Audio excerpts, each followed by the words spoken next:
Looking back at Washington State, it was a big win for us. Really proud of our guys. They found a way to win.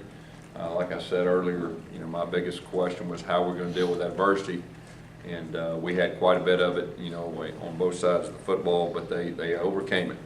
Also it gave us a chance to see where we're at as a team, and that was a big question for me going into this game and our coaches. And we got a lot of work to do, and we know that, and our players know that. But the good thing is most of the things that we saw are correctable. We're playing a bunch of young, inexperienced guys, and they'll have a chance to improve. I've been saying our goal is real simple. It's to improve each practice and each game, and so we're gonna hold true to that, and I believe we can definitely do that. Moving on to Arkansas State. They got a 9-game winning streak, one of the hottest teams in college football. They know how to win, and they expect to win. Offensively, have a lot of playmakers that can, make big plays either in space or the deep ball. Defensively, a lot of playmakers too. A lot of experience back on both sides of the football. The bottom line is we're going to have to play better than we did Saturday to beat them. Question?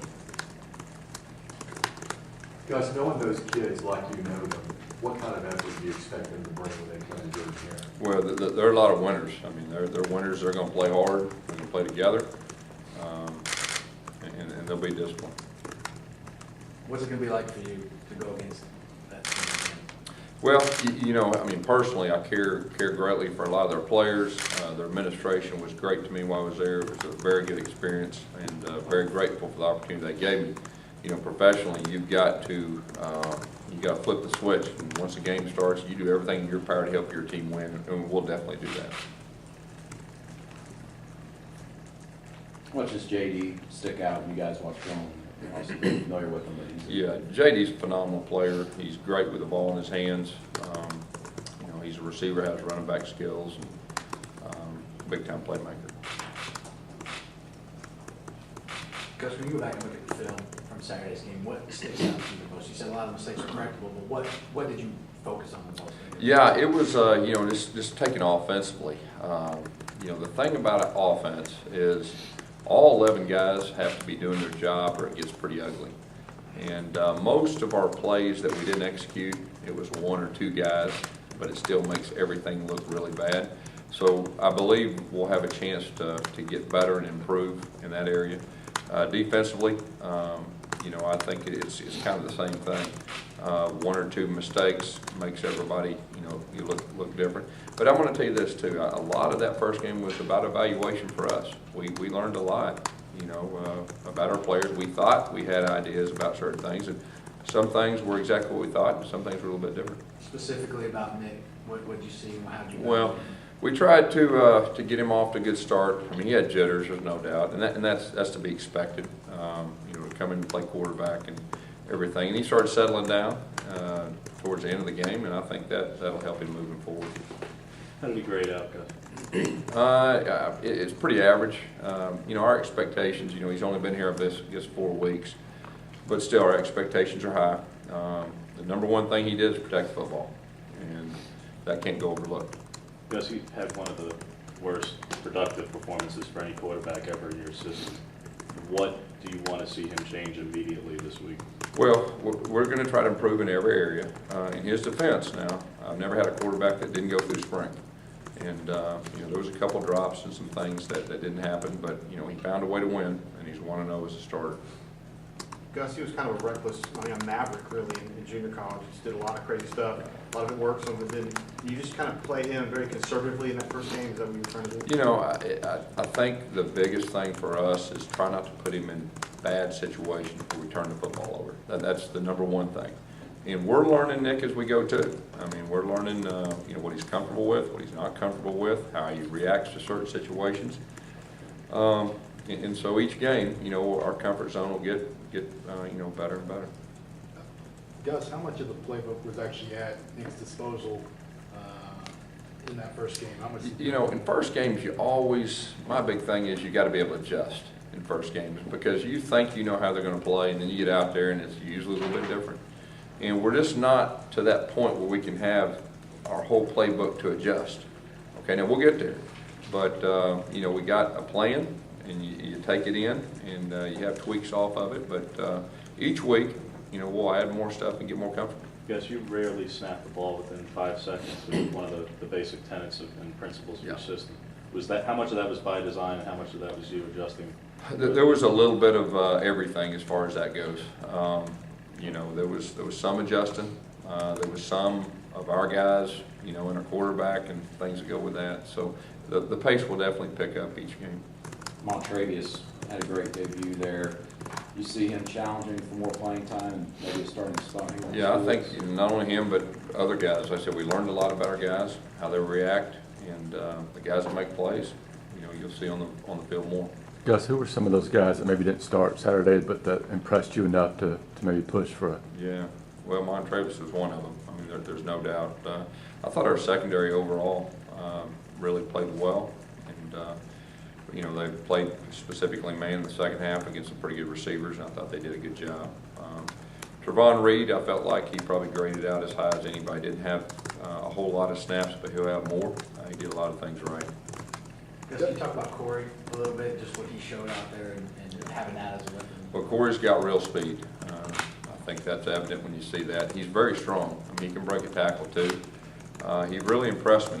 I mean, I was here before and I knew what he could do, but he wasn't eligible that year. You saw him on the scout team, but he's got a chance to really help us.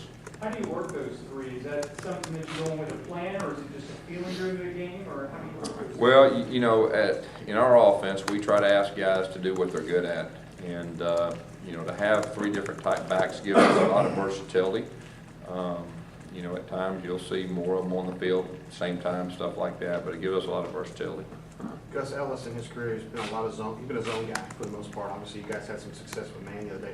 Can he kind of reinvent himself as a man coordinator now? Well, you know, like I've said before, he's one of the best in the business at adjusting. And, you know, I think, you know, we started out doing quite a bit of zone, a little bit of man, and he adjusted and manned them up, and I think held them 3 points second half, a pretty good offense. How concerning is the linebacker spot right now? Ellis seemed to have some concerns there. Yeah, you know, it'll be a little more evident, and we'll learn a lot more against more of a running team. You know, sometimes when teams pass the ball as much as they do, it takes the linebackers kind of out of the game. But I think we'll learn more as we go, the more we face running teams.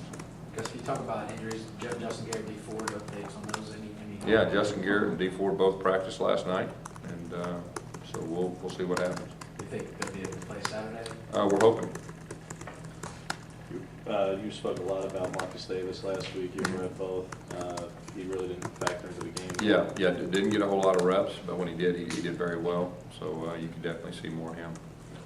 I'm going to say CJ and Jay were some of your bigger playmakers returning in that offense. Neither one had anything in the book. Obviously, CJ got a couple of targets early and then nothing. So was that just a way of the offense kind of maturing or what? Yeah, a little bit of both. Both those guys are capable of making plays, and they will, you know, as the season goes on. Coach, last week you said you were looking for a go-to receiver this season. After this week, do you feel you have a better idea of who that could be? Well, we still hadn't found him, I'll tell you that. But, you know, hopefully here in the next game or two, everything will, you know, come to light. You know, at the same time, a lot of them wasn't given a whole lot of chances. So we need to give them a few more chances, and then I think we'll figure out who that guy is. Yeah, one of those receivers was Ricardo, and you definitely shoot him out on one play in particular. I did? Yeah. A lot of people have. Yeah. Looked like the cameras caught you having quite a moment with him. Yeah. But he obviously had a rough game. When you look back at the film, in particular, just were those struggles as bad as you initially thought? Well, you know, there was a lot of things that were really close, and hey, we have high expectations for our guys, and he is a playmaker, and he will be a playmaker for, you know, for us this year, and I have no doubt that he'll improve, and a lot of them will. Gus, Ellis mentioned that you've helped out with some of their film work and kind of studying Arkansas State. Obviously, you know, have that connection, really. How much have you actually done, and what have you done as far as the defensive scheme? Are you talking about Arkansas State? Yeah. You know the personnel. That's really the main thing. You know, that They've got Brian Harsin as their head coach, and he's a great offensive coordinator. He's at Texas and Boise State. And so really, you know, we don't know if it's going to be a lot of theirs or a lot of, you know, what we've done in the past, or probably a little mixture. But the main thing that we're talking through is personnel. So if you watch the tape on that, do you go back and look at the Boise, Texas offenses? I don't, but our defensive staff will. Gus, the way Threezy played the other night, you feel like he's a guy you got to have on the field as much as you can? Well, I tell you what, the way he played, you definitely want your playmakers on the field. We're very proud of the way he responded, made the big pick at the end of the game that really sealed the game for us. And, very proud of him. Is there a way to play him and Garrett and not be in? There could be, you know, there could be moving forward. We'll see what Coach Johnson wants to do. Gus, talk about Trey had that fumble there when you guys could ice the game early. You went back to him when you got the ball back and gave it to him the rest of the time to ice it again. Talk about Yeah, that was a big turnover. You know, that was a very critical play. As a coach, sometimes you just get a feel, and when you're trying to build a program, there's certain things that as a coach you just use your instincts and you try to give a guy like that an opportunity. I know a lot about Trey. In fact, I coached him before. And he's a great competitor, and he was disappointed. I wanted to give him a chance to redeem himself. He did that, and I think that'll help us moving forward as we go. Chris Davis seems a little, he's fearless back there returning punts. It's good to see that. Yeah, I was pretty proud of the way he handled himself back there, and he's got some playmaking ability. Once he catches the ball, made something really out of nothing there, got some positive yards, and that was a bright spot. And I think that area will even improve as the season goes on. This week when you guys practice, is it going to be a point of emphasis, short yardage, conversions, 3rd and 1, 3rd and 2? Yeah, there's no doubt. That was one of the more discouraging things the whole night, and we're going to improve in that area, and that wasn't good. Gus, with Nick, a lot of his throws were overthrows. Is that jitters? Is that just he's trying to force it? It didn't look like he had a lot of touch on some of those shorter passes as well. Yeah. You know, I think probably a little bit of all the above. You know, he's got a great arm. I think you saw that. The first one they actually had us covered, and I think he was just throwing the ball away. It may look like he overthrew, but he's really throwing the ball away. I thought that was a good play, you know, at the time. And you know, the one to Ricardo was very close. I mean, it's within a couple inches there, and but he throws a deep ball extremely well. And I think the more that he does it, the better he'll get. And you know, the intermediate passes and all that, with the touch and all that'll come as we go too. What were his decision making? Was he making the right decisions even though they may not have panned out? The majority of the time, I feel like he was. There was a few times that his eyes wandered in other places it shouldn't, but they're correctable. If Garrett does come back, do you expect him to be Robinson's backup just for the time being, or how do you see that? Well, Coach Johnson will decide that, and you know, I think he's got a good plan with both those guys. Yes, when Jeff Whitaker, is he a guy that if he's not able to come back fairly soon, might consider redshirting? You know, we're going to see where we're at with Jeff each week, and you know, hopefully we can get him back sooner rather than later. But if that does happen, we'll have that conversation. We've not had that conversation yet. Jeff is a leader in our team, if not the leader, and he's very important to us, you know, as a whole. Gus, how much do you still ever keep in contact with any of the players in Arkansas State, or has there been a pretty kind of clean break? No, I've talked to you know, a few of them. You know, obviously this week, you know, we won't after the game and all that, but got a lot of respect for them. Great kids, a lot of winners over there.